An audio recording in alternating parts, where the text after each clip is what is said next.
అందరికీ నమస్తే. జూబ్లీస్ ఎలక్షన్ గెలిస్తే వెంటనే లోకల్ బాడీ ఎలక్షన్స్ పెడుతుంది గవర్నమెంట్ అనేది ఇప్పటిదాకా అంటే కొన్ని రోజుల క్రితం అదొక పొలిటికల్ స్ట్రాటజీ లాగా కనిపించింది.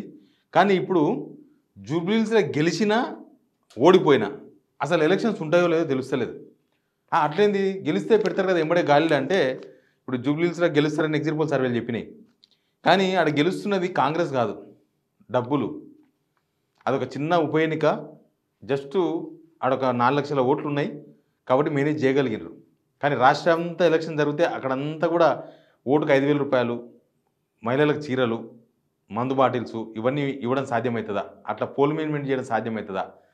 ప్రతిపక్ష పార్టీలను బెదిరించడం సాధ్యమవుతుందా? ఇవన్నీ కూడా పెద్ద డైలమా. కాబట్టి ఇప్పుడు గెలిచినా ఓడిపోయినా అసలు sarpanch elections, MPTC elections, ZPTC elections పెడతారా పెట్టరా అనే దాని మీద ఒక పెద్ద డైలమా నడుస్తుంది గవర్నమెంట్లో. ఇప్పుడు పీసీసీ చీఫ్ మహేష్ కుమార్ కూడా ఒక స్టేట్మెంట్ ఇచ్చేసింది ఆల్రెడీ. మేము ఎక్సర్సైజ్ స్టార్ట్ చేస్తాం, ఎలక్షన్స్ గురించి ఎక్సర్సైజ్ స్టార్ట్ చేస్తాం రిజల్ట్ తర్వాత.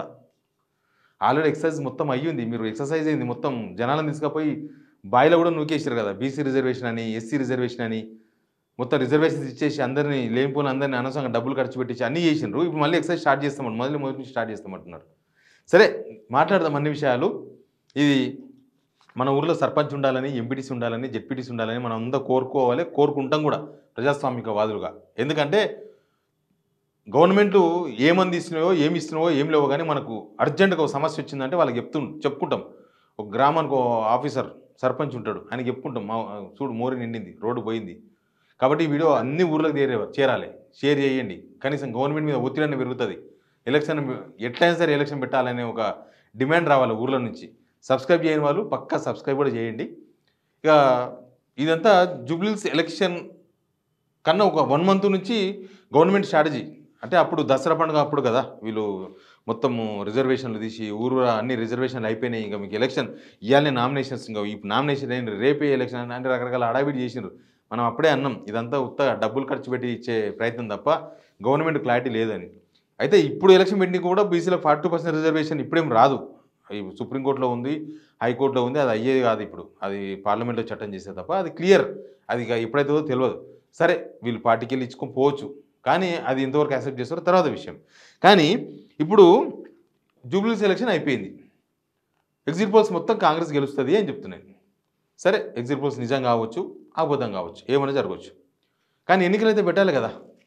ఎప్పుడో కనీసం జనవరిలో అయిపోయిన ఎలక్షన్ పెట్టాలంటే కాంగ్రెస్లో ఒక పెద్ద చర్చ జరుగుతున్నది. ఏంటంటే సరే ఇక్కడ గెలిచిన ఉత్సాహంతో పెట్టిరనుకో, ఓడిపోతేనేమో ఎలక్షన్స్ ఉండవు. గెలిస్తే ఉత్సాహంతో పెడతారని మనం అనుకుంటున్నాం, కానీ గెలిస్తే కూడా వాళ్ళకి ఉత్సాహం ఉండేటట్టు లేదు.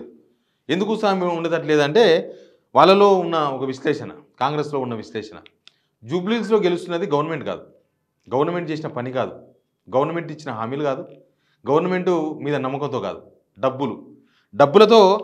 డబ్బుల గెలిపిది. బీఆర్ఎస్ వాళ్ళు డబ్బులు వీళ్ళతో పోటీపడి వంచకపోవడం వీళ్ళకి కలిసి వచ్చిన అంశం. వీళ్ళు చీరలు వంచినా, మందు వంచినా, కుక్కర్లు వంచినా, ఇంకా ఒకటి గవర్నమెంట్ తరఫున చీర, రేవంత్ రెడ్డి తరఫున చీర, 2 చీరలు వంచినా ఏదైనా కూడా అది గవర్నమెంట్. బీఆర్ఎస్ వాళ్ళు అంతా పోటీ పడలేదు, పోటీ పడరు ప్రతిపక్షం కాబట్టి పంచలేకపోయారు. యాక్చువల్గా మన జూబ్లీస్లో పంచిన చీరలు కూడా మహిళా సంఘాలకు తయారు చేసిన చీరలు అవి ఇక బతుకమ్మకి ఎట్లా అయ్యలేదు, బతుకమ్మకి జనాలకి ఎట్లా అయ్యలేదు. ఇక ఓట్ల కోసం మనం అనుకో, పండుగ కాదు వీళ్ళకి, ఓట్ల పండుగ వచ్చినప్పుడే బతుకమ్మ చీరలు అవి ఏవో చీరలు గుర్తుకొచ్చినాయి ఇచ్చిర్రు. కానీ రాష్ట్ర వ్యాప్తంగా అన్ని చీరలు పంచడం అనేది అంత ఈజీ కాదు. ఇప్పుడున్న గవర్నమెంట్ క్రైసిస్, అంత క్రైసిస్ ఉంది గవర్నమెంట్లో కాబట్టి. ప్లస్ డబ్బులు కూడా 5,000 పంచే అది లేదు. ఇంకోటి పోల్ మేనేజ్మెంటు సిటీలో సక్సెస్ చేయగలిగారు, కానీ మొత్తం తెలంగాణ మొత్తం గవర్నమెంటే, అధికార పార్టీయే డబ్బులు వంచాలి, అధికార పార్టీయే మందు వంచాలి. సర్పంచ్లో ఎంపీటీసీ జెడ్పీసీ క్యాండిడేట్లు ఏం పెట్టుకోరు కదా, వాళ్ళేమన్నా ఎంత ఇస్తారు, 200 100 రూపాయలు ఇచ్చుకుంటారు, అంతకు మించి ఇయ్యరు. కాబట్టి పోల్ మేనేజ్మెంట్ అనేది అంత ఇంపాక్ట్ చూపే అంశం కాదు. ఇక్కడనే ఇంత చేస్తేనే ఆడికాడుకుంది, గ్రామీణ ప్రాంతాల్లో ఎట్లా ఉంటుంది, ఇంకా చాలా దారుణంగా ఉంటుంది. ప్లస్ అక్కడ ఉన్న అభ్యర్థులు అందరూ ఇస్తారు 250 రూపాయలు 100 రూపాయలు. ఇక జూబ్లీస్లో బీఆర్ఎస్ నేతలు కూడా బెదిరింపులు, గ్రౌండ్లో ఉండే వాళ్ళకి, డివిజన్లో ఉండే వాళ్ళకి బెదిరింపులు, కొంతమందికి డబ్బులు ఇచ్చి లొంగ తీసుకునే ప్రయత్నాలు ఇవన్నీ జరిగినాయి. సర్పంచ్ ఎలక్షన్స్లో ఎంపీటీసీ జెడ్పీటీసీ ఎలక్షన్స్లో సాధ్యమవుతుందా? ఇన్ని ఊర్లకు ఇంతమంది మొత్తం 566 మండలాలు 12,000 పైచీలు గ్రామాలలో అందరికీ చీరలు డబల్ చీరలు ఇచ్చుడు, కాంగ్రెస్ తరఫున ఒకటి రేవంత్ రెడ్డి తరఫున చీరలు ఇచ్చుడు, లేకపోతే మందు అంటే ఓకే, అది అసెంబ్లీ ఎలక్షన్స్లో ఇక్కడ ఎమ్మెల్యే అక్కడ ఉంటాడు కాబట్టి వాళ్ళు సరఫరా చేస్తారు, సాధ్యమవుతుంది. ఇక సర్పంచ్ ఎలక్షన్స్లో ఎంపీటీసీ ఎలక్షన్ ఎవరు ఇవ్వాలి? గవర్నమెంట్ ఇవ్వాలి, అధికార పార్టీ ఇవ్వాలి. ఇస్తారా? ఎన్ని పైసలు ఖర్చు అవుతాయి? ఇప్పుడు ఇది ఇచ్చిన 5,000 ఓట్లు 10,000 ఓట్లు ఇస్తే ఆడికాడికి ఉంది. ఈడేం పెద్దగా గెలిచినా చాలా తక్కువ ఓటుతో గెలిచే అవకాశం ఉంది, చాలా తక్కువ, నామినల్. అసలు వీళ్ళు చేసిన ప్రచారానికి వీళ్ళు పంచిన పైసలకి అసలు సంబంధం లేని రిజల్ట్ వస్తే లేకపోతే ఓడిపోవచ్చు కూడా, అది కూడా ఉంది. ఓడిపోతే ఏం జరగదు, గెలిచే అవకాశం ఉంది అని ఎగ్జిబుల్ చెప్పినా కాబట్టి కనీసం ఈ ఎలక్షన్స్ పెడతారా అనే ఒక చర్చను తెర మీద తీసుకొచ్చే ప్రయత్నం చేస్తున్నాం. ఇప్పుడు జనాలకు వీళ్ళు చేసింది ఏం లేదు, సన్న బియ్యం అందరికి వస్తున్నాయి రేషన్ కార్డ్స్ ఉన్న వాళ్ళకి. అది గవర్నమెంట్కు కొంతవరకు ఉపకరించే అంశం, కొంతవరకు పనికొచ్చే అంశం. రేషన్ కార్డులు వీళ్ళు వచ్చినాక ఇచ్చినవి తక్కువనే రేషన్ కార్డులు. పాత రేషన్ కార్డులకు వీళ్ళకి సంబంధం లేదు కదా. కొత్త రేషన్ కార్డు ఇచ్చిన వాళ్ళలో ఎంత పర్సెంటేజ్ అబ్బా వీళ్ళు రేషన్ కార్డు ఇచ్చిండ్రు అని వీళ్ళు తిక్కుంటారో అదొక పెద్ద క్వశ్చన్ మార్కు. సేమ్ టైం మిగతా అన్ని మైనసే. గ్రామీణ ప్రాంతాల్లో తీవ్రమైన వ్యతిరేకత ఉంది, అన్ని మైనస్. నేను చెప్పిన ఈ రుణ అంశాలే. బస్సు విషయంలో కూడా భిన్నాభిప్రాయాలు ఉన్నాయి. జెంట్స్ అయితే తీవ్రంగా వ్యతిరేకిస్తున్నారు ఫ్రీ బస్సును. మహిళల్లో కూడా పల్లెటూరులో ఉన్న మహిళలకు ఎంతవరకు ఉపయోగపడేదని చాలా ఇంపార్టెంట్. గవర్నమెంట్ జాబర్స్ రోజు ఊర్ల నుంచి వేరే దగ్గర గవర్నమెంట్ ఉద్యోగాలు రెగ్యులర్ ఉద్యోగాలు చేసేది, ఊర్లో ఉండి పోయి ప్రైవేట్ జాబులు చేసే వాళ్ళు చాలా తక్కువ మంది ఉంటారు కాబట్టి వాళ్ళకు కూడా యూజ్ లేదు. ఇక ఊళ్ళలో ఉండే మహిళలు అయితే తల్లిగారింటికో అత్తగారింటికో చుట్టాల పెళ్లికో ఫంక్షన్కో నెలకు ఒకనాడు కూడా పోరు. వాళ్ళకి ఫ్రీ బస్ ఎంతవరకు ఉపయోగపడేది అనేది కూడా ఒక పెద్ద క్వశ్చన్. ప్లస్ వాళ్ళందరూ అడుగుతున్నారు, గ్రామీణ ప్రాంతంలో ఉన్న వాళ్ళందరూ కూడా మా 2500 ఏడున్నాయని మహిళలు, లేకపోతే పెన్షన్లు ఎక్కడ పోయినాయని అవ్వలు, వీళ్ళందరూ కూడా గవర్నమెంట్ ఇందిరమ్మ ఇండ్లు కూడా చక్కగా రాలేదు, ఇందిరమ్మ ఇండ్లు కూడా ఆడికాడికే ఉన్నాయనేది.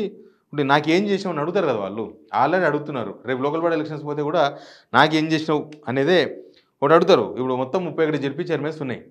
ఈ 31 జెడ్పీ చైర్మన్లో సగానికి పైగా కనుక జెడ్పీ చైర్మన్లు బీఆర్ఎస్ గెలుచుకుంది అనుకో, ఎందుకంటే వాళ్ళకి అంతకుముందు సర్వేలు అవే వచ్చినాయి. ఇప్పుడు జూబ్లీస్ ఎలక్షన్ ప్రభావం కూడా ఇక్కడే ఉండేటట్టు అనిపిస్తలేదు, అందుకే తీవ్రమైన వ్యతిరేకత ఉంది. ఆ జెడ్పీ చైర్మన్లలో ఒక సగం జెడ్పీ చైర్మన్లో సగానికి పైగానో అటో ఇటో అయినాయి అనుకో, అటు బీఆర్ఎస్ బీజేపీ అటో ఇటో కొట్టేసినాయి అనుకో, గవర్నమెంట్కి చాలా ప్రాబ్లం వస్తుంది. అధికారులు ఎవరు మాట వినరు, అది గవర్నమెంట్కి ఒక పెద్ద రిఫరెండం అవుతుంది. జూబ్లీస్ ఎలక్షన్ మాకు రిఫరెండం కాదు, మా పాలనకు రిఫరెండం కాదని ముఖ్యమంత్రి చెప్పారు. కానీ sarpanch elections MPTC ZPTC elections 100% రిఫరెండమే అవుతుంది. కాబట్టి అధికారులు కూడా ఎవరు మాట వినరు. ఆడ పీకిందంటే అధికారులు ఎవరి మాట వినరు. అసలు గవర్నమెంటే మటాష్ అయిపోతుంది ఒక విధంగా చెప్పాలంటే. సర్పంచ్ ఎలక్షన్స్ పెట్టడానికి మాత్రం అవకాశం ఉంది, అది పెట్టకపోతే ఇంకా మొత్తానికి దివాలా తీస్తుంది. కనీసం సెంట్రల్ గవర్నమెంట్ వచ్చే పైసలు ఉంటాయి. ఇంకోటి ఏంటంటే ఆడ ఎవరు గెలిచినా ఏ పార్టీకి సంబంధం ఉండదు. సర్పంచ్లు ఎవరు గెలిస్తే వాళ్ళే అధికార పార్టీ, ఓడిపోయిన వాళ్ళందరూ మనకు సంబంధం లేదని చెప్పుకునే అవకాశం ఉంటుంది. కాబట్టి ఆ సర్పంచ్ ఎలక్షన్స్ ఒకటి పెడతారేమో అనే గవర్నమెంట్, దానికి కూడా పాసిబిలిటీ. వాళ్ళు సర్పంచ్ ఎలక్షన్స్ పెట్టి ఎంపీటీసీ జెడ్పీటీసీ పెట్టకపోతే జనాలకి ఇంకా తీవ్రమైన వ్యతిరేకత వస్తుంది కదా, అంటే మన ఫెయిల్యూర్ మనమే బయటపెట్టుకున్నట్టు అవుతుంది కదా, ఆ చర్చ కూడా ఉంది. కాబట్టి వీళ్ళు ఈ ఎలక్షన్స్ విషయంలో అసలు ఏం ఆలోచన ఉందో అర్థమవుతలేదు. ఇప్పుడు ఆయన మహేష్ కుమార్ గౌడ్ చెప్పిన దాని లెక్క ప్రకారం చూస్తే వీళ్ళకి ఇప్పట్లో ఎలక్షన్ పెట్టాలన్న ఆలోచన అట్లాంటి ప్రతిపాదన గవర్నమెంట్లో ఉన్నట్టయితే అనిపిస్తలేదు.